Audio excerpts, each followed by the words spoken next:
రెండవ రాశి అయినటువంటి వృషభ రాశికి వెళ్తూ ఉంటే గురవే సర్వలోకానాం భిషజే భవరోగిణాం నిధయే సర్వ విద్యానాం దక్షిణామూర్తయే నమః. విశ్వావసునామ సంవత్సరంలో 12 రాశులలో రెండవ రాశి అయినటువంటి వృషభ రాశి యొక్క ఫలితాలను తెలుసుకున్నప్పుడు వృషభ రాశిలో ముఖ్యంగా కృత్తిక 2, 3, 4 పాదాలు, రోహిణి 4 పాదాలు, మృగశిర 2 పాదాలు కలిపితే వృషభ రాశి కనబడుతూ ఉంది. మరి వృషభ రాశి జాతకులకు ఈ సంవత్సరం అన్ని రాశులలో నెంబర్ 1గా ఈ యొక్క సంవత్సరం చెప్పబడుతూ ఉంది.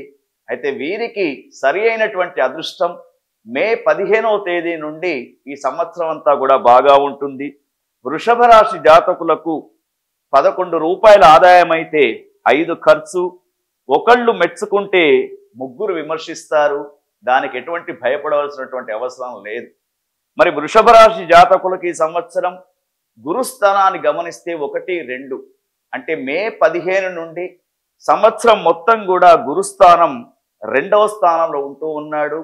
చక్కని అభివృద్ధి, వివాహాలు కానటువంటి యువతి యువకులకు వివాహాలు కలగడం, జైంట్ వ్యాపారాలు ముందుకోవడం, రియల్ ఎస్టేటు బాగా పుంజుకోవడం, తర్వాత కళాకారులకు సంఘంలో మంచి గౌరవం, కొత్త కొత్త రాజకీయ నాయకులు అరంగేట్రం చేయడం, స్థానిక ఎన్నికలలో వృషభ రాశికి సంబంధించినటువంటి వాళ్ళు విజయాలు సాధించడం, ఇవన్నీ కూడా గురు ఫలితాన్ని మనం చెప్పుకోవచ్చు. తర్వాత ముఖ్యంగా వీరికి శని భగవానుడు కూడా 11వ స్థానంలో చాలా వైభవంగా ఉన్నాడు.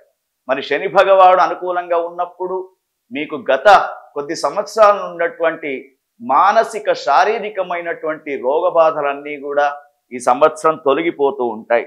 తర్వాత వీరికి రాహుగ్రహాన్ని చూసినప్పుడు 11, 10 స్థానాలలో, తర్వాత కేతుగ్రహాన్ని చూసినప్పుడు 5, 4 స్థానాలలో కనబడుతూ ఉన్నాడు.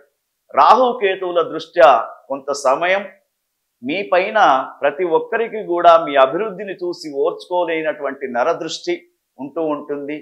తర్వాత కొన్ని విషయాలలో మీకెంత జ్ఞానం ఉన్నా కూడా ఉపయోగపడకుండా పోతూ ఉంటుంది. కాబట్టి రాహుకేతువులకు సంబంధించినటువంటి పూజాది కార్యక్రమాలు చేసుకోవాలి. తర్వాత వృషభ రాశి జాతకులలో ఈ సంవత్సరం స్త్రీలకు విపరీతమైనటువంటి విజయాలు కలిగే అవకాశాలు ఉన్నాయి. మహిళలకు రాజకీయ పరంగా కళారంగాలలో వీరి యొక్క చాలా చక్కగా ఉంటూ ఉంటుంది. వృషభ రాశిలో ఉన్నటువంటి సినీ రంగ హీరోలు కానివ్వండి, రాజకీయ నాయకులు కానివ్వండి, కళాకారులు, మీడియా మిత్రులు అందరికీ కూడా వృషభ రాశి జాతకులు ఈ సంవత్సరం చాలా వైభవంగా ఉంటూ ఉంటుంది. అయితే నరదృష్టి ఎక్కువగా ఉంటూ ఉంటుంది. కాబట్టి వీరిపైన లక్ష్మీ నృసింహస్వామి వారి యొక్క ఆరాధన మంగళవారం కానీ శనివారం కానీ చేయండి. మీకు ఈ విశ్వావసునామ సంవత్సరం చాలా వైభవంగా కనబడుతూ ఉంది. పట్టిందల్ల బంగారంగా అయ్యే అవకాశాలు వృషభ రాశి వారికి కనబడుతూ ఉన్నాయి. ఓం తత్సత్.